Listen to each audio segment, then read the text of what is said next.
Hey everybody, what's up? It's Joel, aka The Daily Guru, and it's time for another edition of Something Old, Something New.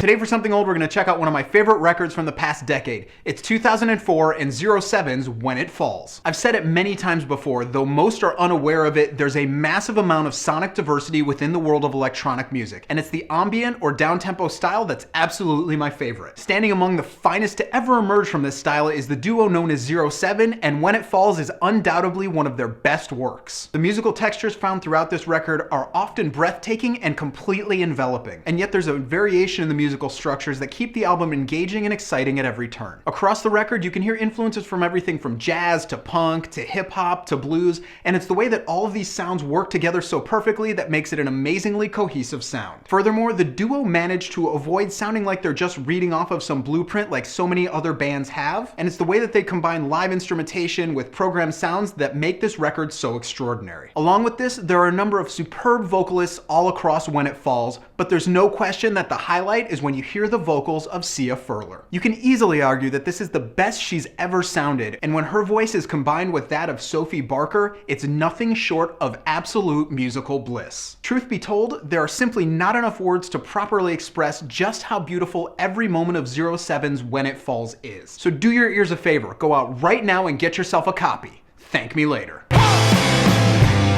Today for Something New, we're going to check out the most recent release from Frankie Rose, and it's called Interstellar. If somehow you don't know who Frankie Rose is, you honestly need to go get yourself a clue. She's been through a number of projects over the last few years, from the Vivian Girls to a number of other incarnations, and Interstellar is a clear progression from all of those sounds. At the same time, this is a completely new sonic approach for Frankie Rose, as she's ditched that overly echoey drum sound, and it's a far more focused and overall clean sound than anything she's previously released. To tell you the truth, this change works very much in her favor, as the album quickly became one of the most beautiful and intriguing records I've heard in a very long time. Along with ridding herself of that overdone drum sound, it also sounds like she's decided to step away from that 60s pop sound, going more after that 80s synth sound that's become trendy as of late. And yet she takes a completely unique spin and approach on this sound, and it's the overall sonic balance and diversity that makes Interstellar such an exceptional musical work. In fact, it's when you get this cleaner sound that you're able to realize what an amazing songwriter she's been all along. And you can easily make the case that that has been overlooked throughout every single one of her previous bands. This is especially true in her vocals, and to tell you the truth, if the music itself doesn't capture you, the vocals absolutely will. There's a fantastic level of overall musical diversity throughout Interstellar, and whether it's a variety in tempo or instrumentation or the overall structure of the sound, she quickly puts her peers into contrast and shows just how far ahead of them she truly is. At the end of the day, Frankie Rose's Interstellar is without question one of the best albums I've heard in a very long time. So on the buy it or borrow it, this one's easy. It's a 100% buy it. So that's what I got for you guys today. I hope you dug it. If you did, go ahead and click subscribe, go ahead and leave a comment, go ahead and click like, whatever you want to do. Remember that if you leave a comment here or you share this video via my Facebook page, you're automatically entered into a contest to win at least 4 of the albums I recommend at the end of the month. You can email me if you want at thedailyguru@gmail.com, and check out my website where every single day I talk about the greatest music of all time at thedailyguru.net. You can follow me on Twitter, Facebook, and Tumblr right here, and we'll see you guys again next week.